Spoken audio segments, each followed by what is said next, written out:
एक और खिलौना निकाल दिया है नथिंग ने भाई। पहले लाइटें लगा रहे थे, अब कह रहे हैं कि ढक्कन खुलवा देंगे, उसमें बता अलग अलग आइटमें लगा देंगे फोन के अंदर। तो CMF बाय नथिंग का पहला फोन आ चुका है। और जो CMF है ये इनकी सिस्टर ब्रदर और मतलब एक दूसरी कंपनी है जिसके अंदर ये बजट सीरीज की चीजें निकालते हैं। एंड इन्होंने बजट में अपना स्मार्टफोन निकाल दिया। ये इनका पहला ऐसा स्मार्टफोन है जो अंडर 20,000 है, टू बी स्पेसिफिक 15-16,000 के प्राइस पॉइंट पे इन्होंने लॉन्च करा है। और बहुत ज्यादा हाइप जैसे हमारे काल पे भैया कर देते हैं कि भैया हम इतने दिन लगा देंगे फोन बनवाने में, एक ढक्कन लगवाएंगे, कैमरा लगवाएंगे, ये लगवाएंगे और फोन बनाएंगे बहुत दिन में। बड़े बड़े टेक यूट्यूबर, सेलिब्रिटी सब इंस्टाग्राम पे भैया डे 1 डे 2 डे 3 कर रहे हैं। मैंने कहा इतनी हाइप क्या है, हम भी मंगा के देख लेते हैं। तो हमने फोन मंगाया एंड मैं इसको पिछले लगभग 5-6 दिन से अपना डेली ड्राइवर में यूज कर रहा था अपने S24 अल्ट्रा को हटा के। तो मतलब एक 1.25 लाख के फोन के बाद अगर आप एक इंसान 15 या 20 हजार का फोन चला रहा है तो डेफिनेटली डिफरेंस फील होता है। तो वो सारा एक्सपीरियंस तो आपके साथ शेयर करूंगा। एंड ये फोन अपने प्राइस पॉइंट के हिसाब से कैसा है सारी चीजें कवर करते हैं। डब्बा खोल लेते हैं।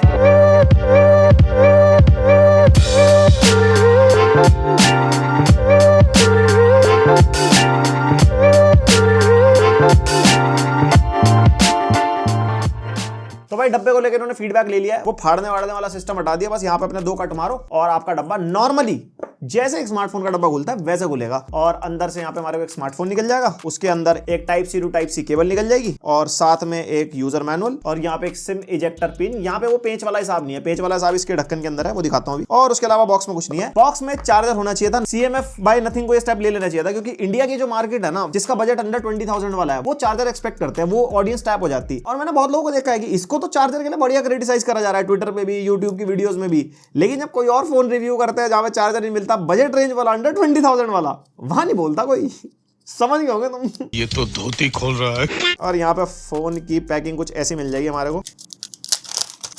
एंड भाई ये आ जाता है हमारा फोन। हमने ब्लैक कलर मंगाया। यहाँ पे जो ब्लैक कलर है ये हमारे को प्लास्टिक फील के अंदर मिलता है, मतलब नॉर्मल मैट फिनिश जो है। लेकिन जो इसका ब्लू और ऑरेंज कलर है उसके अंदर हमारे को वीगन लेदर वाली फिनिश मिलती है। तो मैंने ब्लू केस अलग से मंगा लिया। ये मेरे को 1200 रुपए का पड़ा था केस, मतलब लॉन्च ऑफर में वैसे कह रहे थे 1500 का कुछ होगा। और कोई एक्सेसरी मैंने नहीं मंगाई। एक फोन स्टैंड है, एक वो गले में लटकाने वाला पट्टा है और मैंने कहा बस ढक्कन ही मंगा लेते, एक्सपीरियंस हो जाएगा बस। तो यहाँ पे डब्बे के अंदर से हमारे को एक ये मिल जाएगा और यहाँ पे मिल जाएगा एक ढक्कन। एंड ये जो है ना, ये थोड़ा मेरे को ज्यादा प्रीमियम सी फील दे रहा था। एक्चुअली ये लेदर है नहीं, बस वो प्लास्टिक के ऊपर ही कुछ ऐसी फील है कि आपको लेदर वाला देता है। और यहाँ पे जो प्लास्टिक की क्वालिटी है वो हमारे को फ्लेक्सिबल टाइप मिलती है। और भाई मैं ट्विटर पे देख रहा था लोग जैसे ढक्कन वक्कन चेंज कर रहे हैं ना, कुछ भी है तो भाई उनका ढक्कन टूट रहे हैं इस कोने से। तो इतनी भी ज्यादा हैवी क्वालिटी नहीं है इसकी। एंड इसके अंदर से हमारे को वाला टूल मिल जाता है जो एक तरफ स्क्रू ड्राइवर है और एक तरफ से सिम निकालने वाला है। एंड यहाँ पे ढक्कन ब्लू है, ये ब्लू होना चाहिए था, थोड़ा ज्यादा मैच करता है, ये इन्होंने ऑरेंज दे रखा। उसके अलावा इसके अंदर एक रिंग मिल जाएगी जो यहाँ कोने में लगती है और उसके साथ एक्स्ट्रा सिम ट्रे भी। और इसके अंदर हमारे एक्स्ट्रा स्क्रूज है। तो ये बैक ढक्कन चेंज करना इतना कोई मुश्किल काम नहीं है, आपने बहुत सारी वीडियोस में ऑलरेडी देख लिया होगा। पीछे स्क्रूज वगैरह रिमूव करो, साइड में एक रोलर सा, ये भी एक स्क्रू ही है हमारा। उसके बाद सिम ट्रे लगा के अपना फुल सेट मामला हो जाएगा। और हाँ, एक चीज मैंने नोटिस करी, इसके अंदर इसका जो बैक कवर है ना, उसके ऊपर का जो पेंट है भाई वो मिट रहा है। मतलब अभी थोड़ा सा यूज करा था और वो CMF आप देख सकते हो मिट चुका है। तो भाई देखो कुछ भी हो,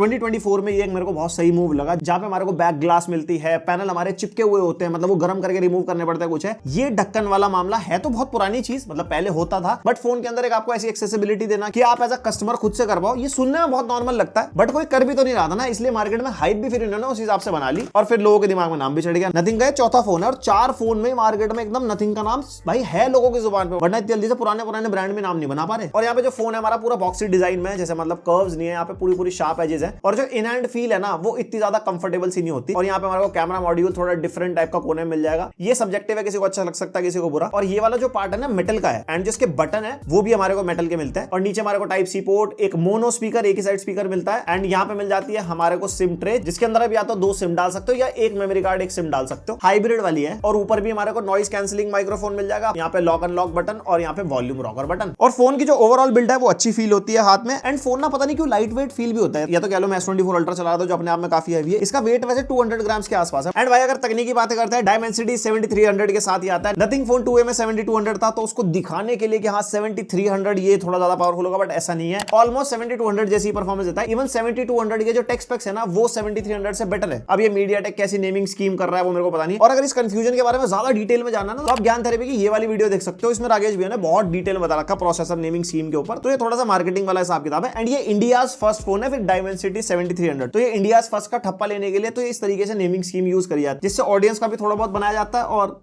मतलब फोन की मार्केटिंग तो हो ही जाती है। और ये हमारा 8 कोर वाला प्रोसेसर है, 4 नैनोमीटर बेस्ड है एंड 6GB LPDDR4X रैम मिलती है, 128GB UFS 2.2 स्टोरेज मिलती है और जो इसके अंदर SD कार्ड आप लगा सकते हो अप टू 2TB ये सपोर्ट करता है। बट फिर वही बात है, वो हाइब्रिड है, लेकिन उसके लिए एक टूल आता है अगर आपको 2 सिम और मेमोरी कार्ड एक साथ चलाने हो, लेकिन उसके लिए फिर कवर लगाना पड़ता है क्योंकि वो टूल बाहर लटकता रहता है। और ये फोन हमारा IP52 रेटेड भी है, तो थोड़े बहुत पानी वानी के छींटे लग जाए, ज्यादा नहीं भीगना चाहिए। ऊपर से रिमूवेबल पैनल है तो पानी बॉडी के अंदर जाने के ज्यादा चांसेस होंगे। एंड भाई ये फोन NFC के साथ नहीं आता, जो कि होना चाहिए था, आजकल NFC बहुत लोग यूज कर रहे हैं। और अगर बात करते हैं ऑपरेटिंग सिस्टम की तो नथिंग OS 2.6 मिलेगा इसके अंदर, Android 14 out of the box हमारे को मिलता है और भाई प्योर नथिंग एक्सपीरियंस आपको इसके अंदर मिलेगा। ऐसा नहीं है नथिंग फोन 1, 2, 2A में जो हमारे को OS मिल रहा था इसके अंदर थोड़ा हमारे को हल्का OS मिलेगा या कुछ ऐसे फीचर्स की कमी है, सारे फीचर्स मिलते हैं, चाहे वो विजेट्स ऐड करने हो, ब्लोटवेयर फ्री फोन है, पूरा का पूरा कस्टमाइजेशन आप सारी कर सकते हो जैसे नथिंग फोन के अंदर होती है। मैंने डिटेल में ऑपरेटिंग सिस्टम वाला पार्ट नथिंग फोन 2A के रिव्यू में बता रखा है, तो आप नथिंग फोन 2A वाली वीडियो देख लेना अगर नथिंग के OS एंड UI के बारे में आपको डिटेल में जानना है। बाकी YouTube पे दुनिया भर की वीडियो तो है। एंड जैसी इसकी स्पेसिफिकेशन है उसके हिसाब से भाई इसका UI बढ़िया चलता है। मेरा ये मेन स्ट्रीम फोन रहा है जिसके अंदर WhatsApp से लेके सारी सोशल मीडिया एप्स हो गई, हम YouTube वगैरह भी देखते हैं, सब कुछ देखते हैं। नॉर्मली जैसा मैं फोन यूज करता हूं उसमें कोई भी लैग या स्टटर मेरे को महसूस नहीं हुआ। थोड़े बहुत ग्लिचेस हैं जो धीरे धीरे फिक्स हो जाएंगे। एंड अपडेट्स एंड सिक्योरिटी के मामले में 2 साल के मेजर अपडेट यानी कि Android 16 तक एंड 3 साल के सिक्योरिटी अपडेट्स हमारे को मिलेंगे। एंड अपडेट्स भी इसके अंदर रोल आउट हुए। इवन नया फोन आने के बाद एक अपडेट मेरे को मिला इसके अंदर काफी सारे फिक्सेस थे। तो भाई नथिंग सॉफ्टवेयर पे तो बढ़िया काम करता है एंड ये फोन सॉफ्टवेयर के मामले में मतलब राजा है। इस प्राइस पॉइंट पे अगर मैं कहूंगा, एक मोटोरोला का G85 भी है, वो भी एक इसी प्राइस पॉइंट पे आता है। एंड मोटोरोला के अंदर अब थोड़े हमारे को ज्यादा फीचर्स मिलते हैं। नथिंग OS के अंदर एक्स्ट्रा फीचर्स कुछ नहीं है, कस्टमाइजेशन को अगर हटा दो तो। और इस फोन के अंदर हमारे को 6.67 इंचेस की फुल HD प्लस 120 हर्ट्ज की AMOLED LTPS डिस्प्ले मिलती है जिसका रेजोल्यूशन 1080x2400 है। और यहाँ पे हमारे को पंच होल वाली डिस्प्ले मिलती है। HDR10 प्लस का सपोर्ट मिलता है, तो YouTube पे अगर आप HDR वाला कंटेंट देखते हो तो 4K 60 HDR का यहाँ पे सपोर्ट हमारे को मिलता है। और जैसे कि LTPS डिस्प्ले है, यहाँ पे हमारे को डायनामिक रिफ्रेश रेट का सीन नहीं मिलता है, यहाँ पे सेलेक्ट कर सकते हो 120 और 60 के बीच में। 90 हर्ट्ज वाला भी एक ऑप्शन डाल देना चाहिए था वैसे,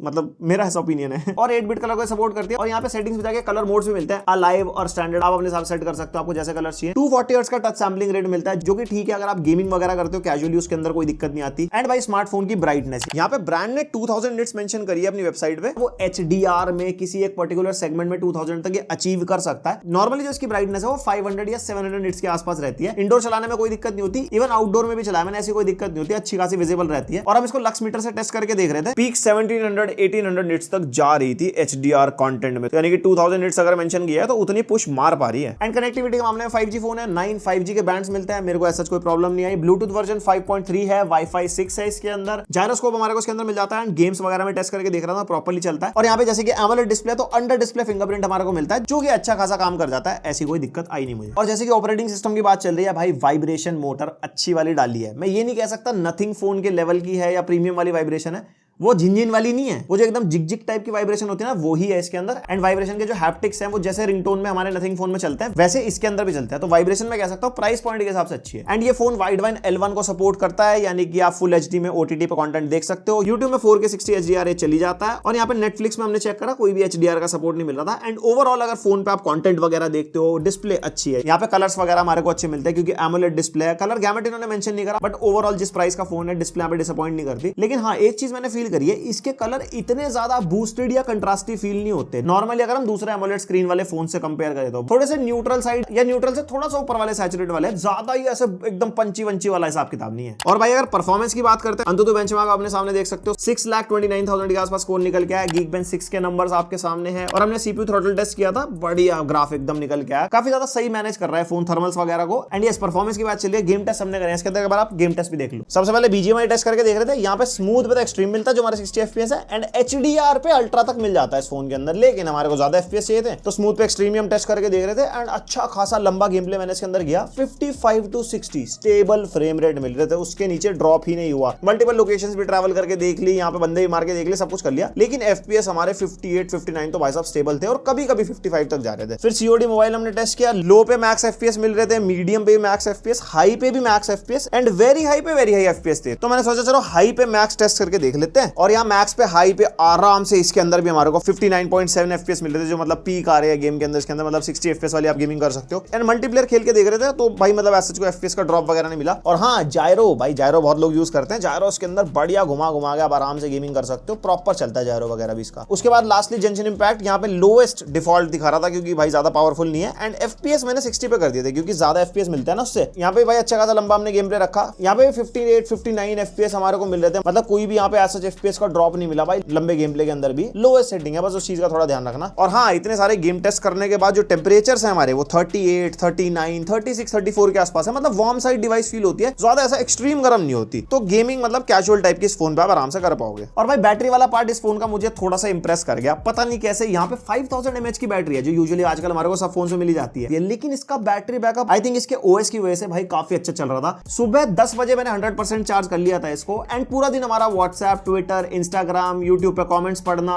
एंड यूट्यूब देखना, नॉर्मल कॉलिंग कॉल तो भाई मेरी बहुत ही बजती है इस मामले में भाई। पूरे 24 आवर्स, मतलब अगले दिन सुबह 10 बजे तक भी इसमें 20% के आसपास बैटरी थी, और उसके बाद भी ये चल रहा था। तो अच्छे खासे स्क्रीन ऑन टाइम के बाद एंड अच्छे खासा यूज करने के बाद भी बढ़िया बैटरी चल गई। डेफिनेटली अगर आपका यूज केस दूसरा होगा, आप गेम वगैरह ज्यादा खेलते हो कुछ हो, तो बैटरी बैकअप आपको डेफिनेटली कम मिलेगा, मैं अपने हिसाब से बता रहा हूं। और हाँ, 33 वॉट की चार्जिंग के सपोर्ट करता है। चार्जर नहीं है बॉक्स के अंदर। अगर आपको CMF का चार्जर लेना है तो 1500 का है। वैसे MI का भी 33 वॉट का चार्जर आता है, वो 1000 रुपीज का है। अब ये नहीं पता MI वाला इसको फास्ट चार्ज सपोर्ट करेगा नहीं करेगा, तो चार्जर आपको अगर आपके पास नहीं है तो डेफिनेटली आपको सेपरेटली बाय करना पड़ेगा। वो भी कॉस्ट इंक्लूड हो जाती है 15-16 हजार के अंदर। एंड भाई अब बात कर लेते हैं कैमरा सेटअप की। कैमरा सेटअप में नथिंग ने खुद को ही ऐसा मतलब गलत प्रूव कर दिया, क्योंकि जब इन्होंने नथिंग फोन 1 लॉन्च किया था ना, कह रहा था भाई हम वाइड एंगल देंगे और हम मतलब बजट रेंज में ये कर देंगे वो कर देंगे। एंड अंडर 20,000 में वाइड एंगल मिलता है हमारे को काफी फोन्स में, लेकिन इसके अंदर हमारे को 50 मेगापिक्सल का यहाँ पे हमारे को मेन कैमरा मिलता है, जो है सोनी IMX882, और 2 मेगापिक्सल का डेप्थ सेंसर मिल जाएगा। और जो फ्रंट कैमरा है इसका वो है 16 मेगापिक्सल का गैलेक्सी कोर GC16B3। अब ये नंबरों में जाते हैं, आप सीधा फोटोज वगैरह देखो। हमने बैक कैमरा से काफी फोटोज वगैरह ली, कुछ इंडोर में कुछ आउटडोर में। एंड यहाँ पे जो कैमरा है वो बहुत ही ओके साइड कैमरा मैं कहूंगा, बहुत ही ज्यादा सोशल मीडिया सेंट्रिक फोटो नहीं निकाल के देता, ओके साइड फोटोज आ जाती हैं। और यहाँ पे हमारे को सिंगल 1x और 2x का ऑप्शन मिलता है, और 1x पे ही खींचे है मैंने, क्योंकि जो 2x है वो डिजिटल जूम ही है। एंड यहाँ पे आप डिफरेंट सैंपल देख सकते हो, लो लाइट में भी ठीक ठाक परफॉर्म करता है। और ये कुछ फ्रंट कैमरा के सेल्फी के सैंपल हैं, आउटडोर में हम निकाल रहे थे, लाइक आप आसमान, बिल्डिंग्स देख सकते हो, डायनामिक रेंज वगैरह ठीक ठाक मेंटेन कर जाता है। और भी बहुत सारे सैंपल तुम्हारे सामने आ रहे होंगे। एंड अगर हम कैमरा को ओवरऑल कंक्लूड करते हैं, इस प्राइस पॉइंट पे बेटर कैमरा वाले फोन्स आपको मिल जाएंगे। ये कोई ऐसा अच्छा one of the best camera नहीं कह सकता, डिसेंट एवरेज कैमरा मैं इसको कहूंगा। आपको फोटोग्राफी का शौक है और आपको कैमरा वाला फोन चाहिए, तो ये उसके लिए नहीं है। आपको नॉर्मली कहीं गए फोटो खींच ली, मेमोरीज के लिए, अपना कोई डॉक्यूमेंट की फोटो खींच ली, वीडियो कॉल्स वगैरह लेते हो कुछ, तो उन सब में basic day to day task में इसका कैमरा आपको डिसअपॉइंट नहीं करेगा। बट हाँ, अगर आपको ज्यादा बेटर परफॉर्मेंस चाहिए तो अदर ऑप्शंस आर देयर। और यहाँ पे वीडियो के अंदर हमारे को बैक कैमरा से 4K 30 FPS का सपोर्ट मिल जाता है, एंड 1080p 60 FPS हमारे को मिल जाता है, जो कि एक अच्छी चीज है। और फ्रंट कैमरा से हमारे को 1080p 30 एंड 60 FPS दोनों मिलते हैं। और ये इसके बैक कैमरा की वीडियो क्वालिटी है। कुछ ऐसी आपको माइक की क्वालिटी मिल जाएगी, ऐसी ही इसकी बैक कैमरा की क्वालिटी है। यहाँ पे इसमें कुछ ऐसे इंसान दिखाई देते हैं। सर शक्ल दिखा दो, वाह चमक गया, मुस्कान की चिमकान आ गई है। एंड इंडोर अगर हम अच्छी लाइटिंग में भी देखते हैं तो कुछ ऐसी क्वालिटी निकाल देते हैं। और कोई भी इसके अंदर ना ऑप्टिकल इमेज स्टेबलाइजेशन वगैरह नहीं है। जैसे मैं वॉक कर रहा हूँ तो कितना आपको यहाँ पे स्टेबलाइजेशन मिल रहा है, तो वो आप बताओ। एंड अगर आपको फ्रंट कैमरा से हाय गाइस करना है तो कुछ ऐसी क्वालिटी मिल जाएगी। और यहाँ ना कैमरा में कुछ जैसे वो ब्यूटीफाई सा नहीं कर देते, वो इसके कैमरा ने कर दिया है। एंड लाइट कंट्रोल वगैरह देख सकते हैं। आउटडोर में आ गया हूँ तो dynamic range control, B roll ऐसा मिलेगा। और कैमरा यूआई के अंदर slomo, video, photo, portrait, and यहाँ पे मोर में जाओगे तो time lapse, pano and expert मिल जाएगा। एंड जैसे नथिंग OS के अंदर कैमरा हमारा ऐसा ज्यादा फीचर लोडेड नहीं होता, इसके अंदर वही सारे फीचर्स मिलते हैं जो हमारे को नथिंग फोन में मिलता है कैमरा के अंदर भी। तो ये था पूरा रिव्यू CMF फोन 1 का। एंड अगर इस फोन का कंक्लूड करते हैं, अगर आपको अच्छा बैटरी बैकअप, अच्छा ऑपरेटिंग सिस्टम और ये कस्टमाइजेशन वाला हिसाब किताब पसंद आ रहा है, तो आप इस फोन को डेफिनेटली कंसिडर कर सकते हो। अपने प्राइस के हिसाब से इसके अंदर कोई दिक्कत नहीं है। इवन एमोलेड डिस्प्ले भी हमारे को इसके अंदर मिल जाती है। Overall it's a good phone at this price point. लेकिन अंडर 20,000 में और भी बहुत सारे ऑप्शंस हैं, जैसे OnePlus Nord CE4 है, iQOO Z9 है, Realme का 12 Plus भी आ जाता है, जो आपको थोड़ा कैमरा सेंट्रिक फोन हो गया। ऐसे काफी ऑप्शंस है। ऑब्वियसली जो मैंने कवर किए होते तो मैं आपको बताता, ऐसे कोई ऑप्शन नहीं अंडर 20 वाले जो मैंने ज्यादा कवर किए हो। Realme का P1 भी एक फोन है, शायद वो भी एक अच्छी चॉइस बन सकता है। तो आप थोड़े बहुत कंपैरिजंस वगैरह, थोड़े और रिव्यूज वगैरह देख लेना इसकी बाइंग चॉइस बनाने से पहले। इसके बारे में जो इन्फॉर्मेशन थी, कहां अच्छाई कहां बुराई, वो मैंने आपको बता दी। एंड आपके क्या थॉट्स है इस फोन के बारे में मेरे को कमेंट करके बताओ। पसंद है वीडियो लाइक मारो, पहली बार सब्सक्राइब, और ऐसी वीडियो पसंद आते तो बेल आइकन पर ऑल जरूर, नोटिफिकेशन मिस नहीं होनी चाहिए। मिलते हैं नेक्स्ट वीडियो, अब तक के लिए बाय।